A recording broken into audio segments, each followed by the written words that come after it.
Welcome to the Brand Together podcast. Join host Brett Ryan to dive deep and go behind the scenes of successful brand partnerships. Featuring pros from every industry and vertical, from mega brands to startups and everything in between. The Brand Together podcast is essential listening for anyone interested in learning more about brand partnerships. Are you ready? Let's dive in. Hi, everyone. Welcome to another episode of the Brand Together podcast. I'm your host, Brett Ryan. I'm joined today by Katie Marshall. She is the founding director of the Dream Factory of Idaho, which is a wonderful nonprofit based in the state of Idaho. And I'm going to let her unpack what exactly the Dream Factory of Idaho does and talk about its mission a little bit more. I'm excited to have Katie on the podcast because we haven't explored yet too much on the podcast about the brands of nonprofits and brand partnership opportunities that nonprofits have or aspire to have. We just really haven't had that conversation in depth. And I know we have listeners from the nonprofit space. And if you come from a marketing background, you understand that brands are tangible things, and the way you approach developing, maintaining, and partnering up with a nonprofit brand versus the brand of a traditional for-profit business is very different. And so I'm excited not only to learn more about the Dream Factory of Idaho and Katie and give her a chance to tell that story a little bit more, but also to dig into those branding ideas. So Katie, welcome to the podcast. We're really excited to have you here today. Hi, Brett. Thank you so much. I'm thrilled. Yes. Before we dive into the branding discussion, I would love it if you could just, first of all, introduce yourself. But I feel like a big part of your story right now is the Dream Factory of Idaho and its mission and what you guys do there. And I love the mission, but I want you to explain it because you'll do a much better job than I do. Could you just help our listener audience understand who you are, what the Dream Factory of Idaho is, and what your mission is? Yes, I'd love to. So, if you're listening to this, you have a loved one in your life, a child that might be going through something hard. If you picture a child in your life that you love and you see them going through something really difficult, you don't want to define them by that. You want to define them by their dreams, right? I have a son with serious disabilities, and he didn't fit the mold for other wish-granting organizations. And as I did more research on why it didn't line up, I discovered the Dream Factory, and it's a national organization that's 100% volunteer run. So every chapter takes wild, ambitious, crazy people like me to get a chapter up and going. And I opened the Idaho chapter here so that we could really fill the gap in this area, because there are thousands of kids just in the Treasure Valley with serious chronic illnesses that don't fit the mold for other wish-granting organizations. Our first dream recipient's name is Paxton, and I still remember, I will never forget, the most precious part of his experience with us was watching his parents' faces when his classmates and his teachers shared the way that he made the school a better place. It wasn't about what was wrong with him or all the challenges he goes through. It was about who he was in his heart. And to see that his life was being defined by the good he brings into the world instead of the challenges they have to overcome, it filled the family up, it filled these community members up, and it filled me up. And none of us will ever be the same. And that's what this is all about. It's showing families and kids that they are loved, that they have a community to really belong in, and to give them dreams come true. So I love that. I love the mission. And a couple thoughts came to mind. The first one is that I've done some volunteer work for camps for children with type 1 diabetes in the state of Idaho.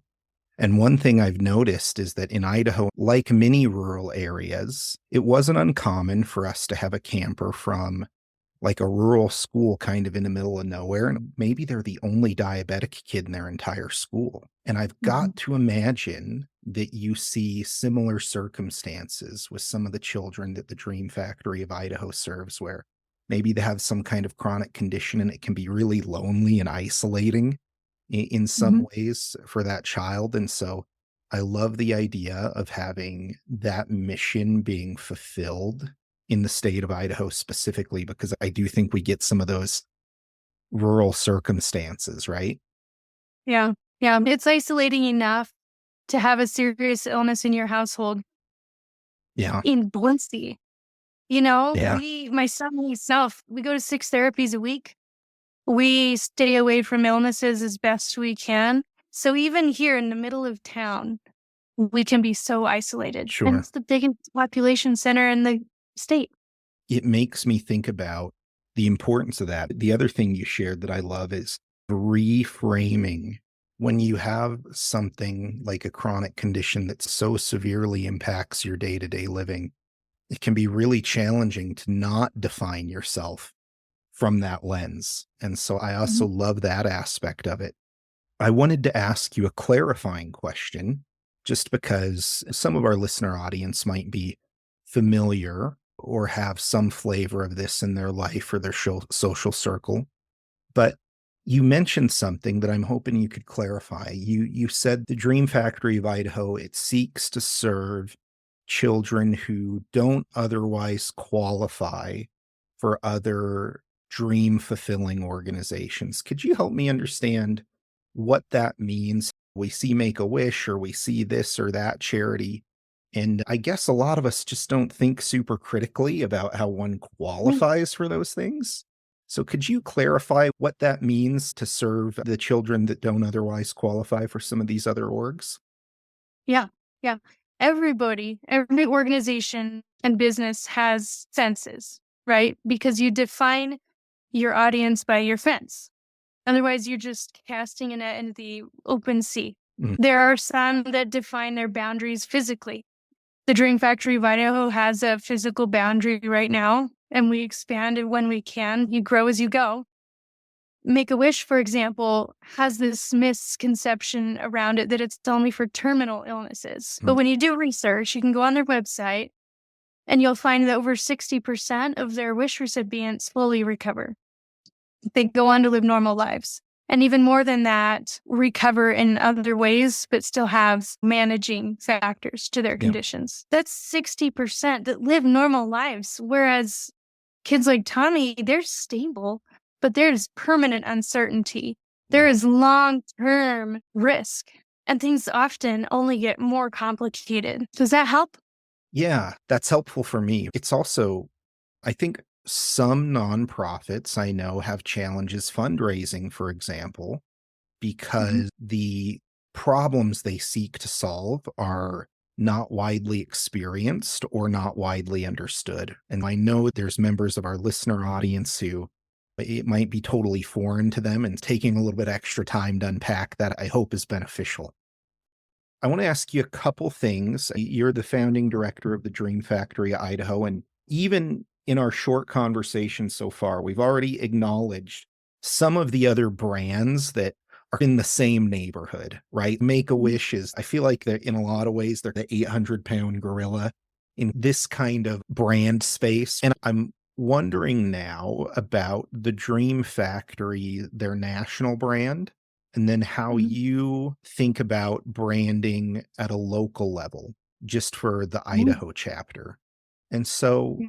first, I would love it if you could talk a little bit about the contrast between the Dream Factory's national brand and some of the other nonprofits that are in the same space as you.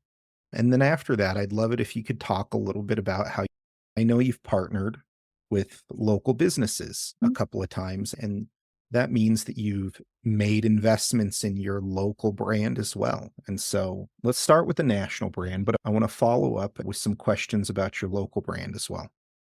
Sure. Organizations that try to be nationwide can spread themselves too thin, right?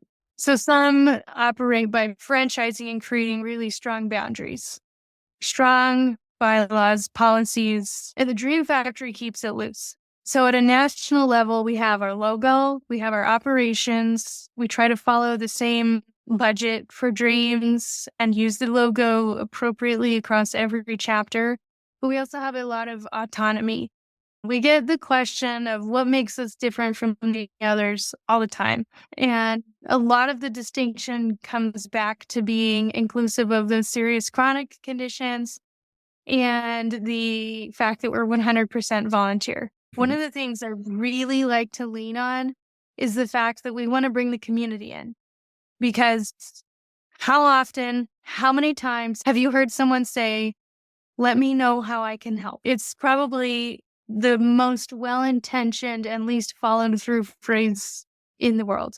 Yeah. So I want to give these people a chance to get involved, to connect, and to help, because I don't need, as a dream kiddo, I don't need someone to send me to Disney World and pat me on the head and be done with me. I need to feel less isolated. I need to feel loved and seen and powerful. For example, a kiddo that we're working with right now, she has spina bifida and she's scared to tell us what her dream is. And I think it's in part because it's a big commitment to declare what your biggest dream is. And it's also scary to feel like, if I say what it is, are you still going to love me? Are you still going to love me when I get back? And that's where we want to bring in the community members. So, for example, if a lady has a yoga studio or another lady has a hair salon and does nails, and Juliet wants to be a princess, which she does. Juliet's the girl with spina bifida. Yeah. Then she can go get a makeover and she can have a princess come with her. And we can put all this together as part of her dream reveal to say, if she chose to go to Disney World, that we're making you a princess and here's your tickets to Disney World and here's everything covered by the community members. So you can buy all the souvenirs you want and all the Dole Whips and just have fun with it and come back and we will not forget you. So I think a major distinctive factor for the Dream Factory is the fact that we care so much about bringing community and giving everyone a chance to do something. I love that. Operating as a connector of willing organizations and individuals. I love that because sometimes you see some of these things are televised or publicized. It's so easy to look at those things as an outsider and you never really cross that threshold of considering, you know what, maybe I could be involved somehow. And so to have that active invitation and to have the connecting part of it be incorporated as part of the operational and branding approach, I think is fantastic, because I keep picking on Make-A-Wish, but it's the only point of reference I have. Some superstar, some movie star visiting kids in a hospital, and you're like, oh, they don't need my help. That's their thing. At no point in viewing that content do you think, oh, I could get involved with that. It's all just kind of other operation that they're doing their own thing. So there's a couple things in there. Like, one is Make-A-Wish is incredible at their branding. They're very powerful in their marketing. And even though they put more money into that proportionally, their MO is different and it's working really well. You can see that. The Dream Factory is coming in to fill a gap, and it's okay to be different. Yeah. But it's also okay to grow and have ambition and to have big dreams ourselves. And by making community engagement a strong part of our brand, it helps us to reach through the metaphorical screen and say, you can do it too. That's my favorite part. It segs into another question I had for you. And I'd ask this about the Dream Factory of Idaho specifically. Outside of that willingness to help, are there specific kinds of organizations that you hope to attract with the Dream Factory brand? Yeah. That's a very good question. When I think about businesses we like to attract, I think about like-minded businesses, people that want to keep their business grounded in community, that want to give back to their community, especially those that care deeply about children, right? And those who care about adventure and fun and family, all these things that come back in. And I love the idea also of bringing in youth development organizations and universities where we can bring students in to get leadership experience so that they can learn how to make the world a better place, to connect with more businesses. I have a follow-up. The key thing that's sticking out to me is community-focused businesses that care about children, right? Like, honestly, that's a pretty darn good filter, right? If you cast a Hope so. broad net over a lot of businesses, and we've all worked at, patronized, been involved, at least as a customer to tons and tons of businesses. And I'll tell you, with just a little bit of critical observation, you can tell what businesses care about. If you walk into a business, Mhm. you walk into a restaurant, you can tell the difference between restaurants that care about their community and restaurants that don't. You can Yeah. tell the difference between businesses that care about their customers, or maybe their main motivation is simply profit, right?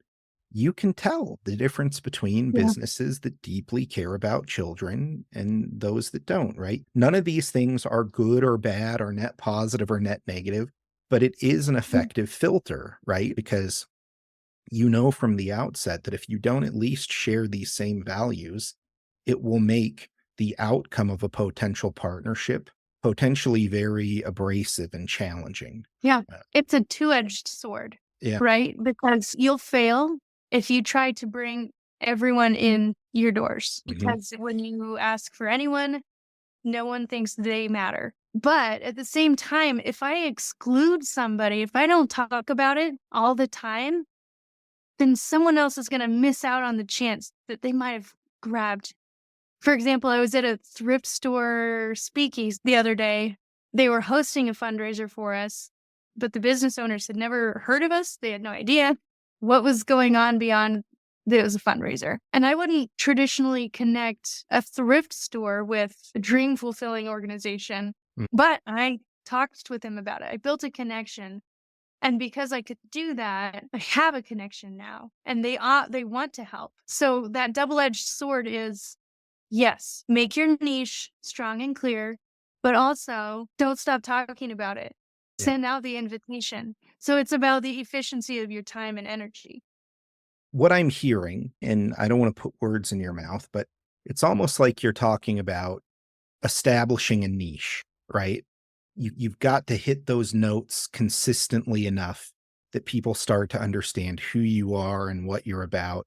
And that is inherently exclusionary, even if it's not a hard exclusion, but a soft. Our focus is here. It doesn't mean we want to explicitly exclude anyone, but we're focused here. Can you help me understand how articulating that niche and focusing on that niche helps you actually source brand partnerships, especially early on? We've got folks who listen who are working at nonprofits right now. How does that actually operationalize for a nonprofit like the Dream Factory of Idaho? How does that actually manifest itself in the way you source and implement partnerships? Sure. So without a niche, before I had any experience in running a business or a nonprofit, I picture myself scouring the neighborhood, asking all the neighbors, "Hey, I have a really good cause. Come help me out. Your heart should melt for me." And Mhm. this. And while it might, You're casting a example, wide net, right? Like, yeah, yeah, going back to that, and if you don't have the resources to cast that wide net, you're gonna burn out. So in the Dream Factory, a really strong way to do that, and I think anyone can do this. If you're listening, you can do this. Know who you serve by knowing what you value, right?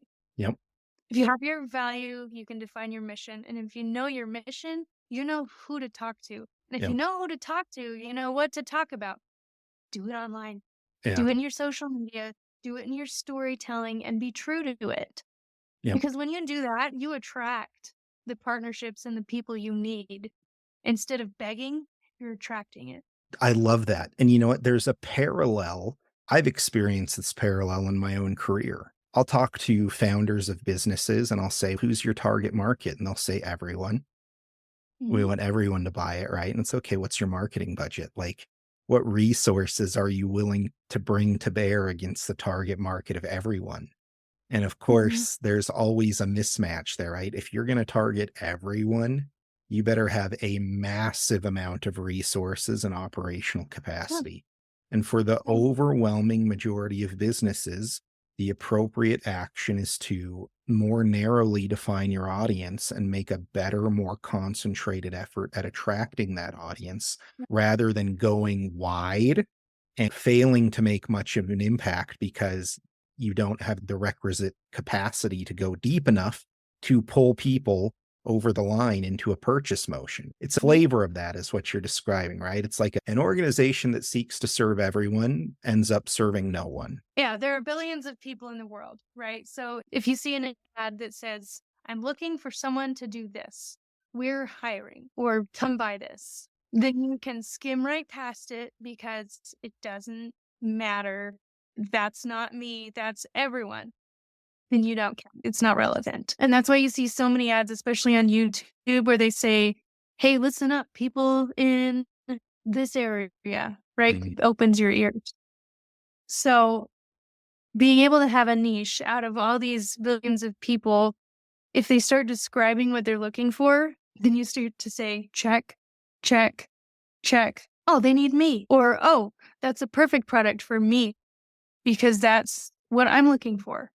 Now, it makes sense. And it leads me to a connecting thought where obviously this podcast is about brand partnerships. And something we've talked about a lot is in order for a brand partnership to be successful, there has to be enough overlap and alignment of things like goals and objectives, missions, to use your language, the mission, who they're trying to serve, right? And also, let's distinguish those two. The mission is different from who you're trying to serve. What are you actually trying to accomplish as an organization? And a number of other things. And so, one thing I'm curious about is if you've got a good idea of who you are, who you serve, and you've articulated that, what your mission is, how do you vet potential brand partners for like true fit? So, for example, you're talking about how you had a conversation with someone at a thrift shop, and obviously they have a mission to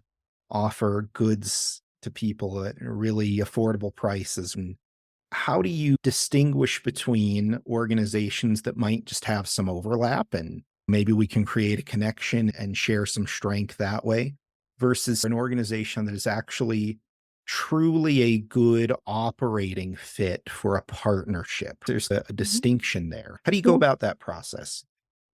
Over time, I've learned that there are different ways. Because I was saying earlier, we want to give everyone a chance to Mhm. help, but that doesn't mean that everyone helps in the same way. So if we take the thrift store example, yes, they want to help. Do their missions align perfectly? Probably not. What they could do though is they can go into their strengths and they can fundraise on their own and donate. There are a lot of businesses like that. For example, my chiropractor's office, they love us. They love what we do, but do we want to jump into a strong brand partnership? Probably not. And it's not because they're dying to do it and we're telling them no. It's because we have our own lanes, but we want to support each other. So they'll host a fundraiser in their own way through their newsletter or something. And then if there's a stronger partnership opportunity, then we look more deeply. There's so much more than brand because there are other nonprofits that align really well in what we do and who we serve. But they're like a behemoth or they're just busy. So it's not just the brand itself, but it's their ability and desire. So for any partnership to succeed, you have to have your brand alignment, but more importantly, you have to be interested in each other. So, what's the implication? Here, let me just stream of consciousness thinking Yeah. at you for a little bit. Yeah. So say am responsible for like brand management at ABC nonprofit, just generic nonprofit out there. And I'm really trying to operationalize this idea of finding good businesses to partner with. You said it at the top of our conversation where it's like the curb appeal of helping children with chronic conditions is like super high. It's who doesn't want to raise their hand and be involved. But my gut tells me that it's not enough for a business to want to support like the Dream Factory of Idaho and to bask in the limelight of the mission. There's got to be some other distinguishing factor, like what truly moves someone from like an 80% fit to a 90 or 95% fit. Does that make sense? I think so. It makes me think about value alignment, actually, Yeah. because some businesses, even some nonprofits, they don't even know what their real core values are, Yeah. but they come out in the way they act. Yeah. So, in order for us to know a good partnership, we have to know their values and we have to have it written out on what to expect of each other. Sorry to interject. There's this idea in branding. We talked about it earlier, the non-visual aspect of the brand. What are we about? Right. And there's like levels to that, right? Where you see it all the Mhm. time where a business will put its mission statement on the wall. These are the things we value. And then how they operate in their day to day might be something totally different. And so there's kind of levels to it. And I think maybe what I'm hearing, and you can tell me if I'm wrong, but it seems like one fitness check is, what does the organization purport to be? And if they purport to be Mhm. something that aligns at the surface level with what the Dream Factory of Idaho is trying to do, then it warrants maybe a deeper conversation. And then sometimes in that deeper conversation, you probably find that there's a discrepancy between what organizations purport to be and what they actually are. And let me be very clear, I wouldn't fault any business for having that discrepancy. I think it's very Okay. typical. A lot of the values that businesses try to organize themselves around are very aspirational. Here's what we want to be, and what we are, current state, might be different. So I think it's a very common thing. But in my mind, if Yeah. you are an organization that is as mission driven and as mission focused as the Dream Factory of Idaho, you not only know who you are, but by nature of serving that mission, you're organized around it in a very focused way. And so to Mhm. me, I've got to imagine you're seeking some level of operational alignment too. Yes. I think one of the things that you're also touching on is a business ready to partner. As you say in your book, both organizations need to be ready to partner. They need to have the resources to partner, and they need to be really clear on their goals about that partnership. And that's especially important for a nonprofit organization because, like you said, also, we don't want to create a partnership that's exclusively for someone else to shine in the spotlight of service without doing anything. But we also don't want to create a partnership where we're just asking for money. That's not a partnership.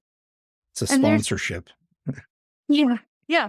And every organization has different ways they approach it. Some businesses know who they want to serve and they're more likely to be ready to have a partnership, but it's really easy to say we can't have any partnerships with the natural soap store at the mall because their focus is sustainability and nature conservation. They've made it clear in their branding, they've made it clear in their store itself and the projects that they support and the things that they sell. And that's okay. When a business is clear about who they support, it makes it a lot easier to attract the people they want to support. That makes good sense to me. And I want to change tracks a little bit. Talk to me about some of the partnerships you've participated in thus far. What made them great or okay or bad? Can you talk to me about Yeah. maybe like a favorite partnership and a least favorite partnership? Yeah. That second one's Another kind thought of is unfair. But there's a lot of different ways you can partner or support a nonprofit. yeah. Shields, for example, they want to support nonprofits, but they don't want their name on it. They just want to help. And Mhm. that's not partnership. And that's okay. But we wouldn't have learned that if we didn't ask. Yep. One of my favorite partnerships started sketchy. I got an email from someone saying, we want to donate the proceeds from our golf tournament to you guys. I just want to send you a check. Okay. That sounds like a scam. Do you want my social and my bank Yeah. information next? But I decided to just ask, what's this about? And I actually met with the lady in person. Her name's Terry, and she's a real human, and they really do a golf scramble every year. And they donate money to the nonprofits, a new nonprofit every year.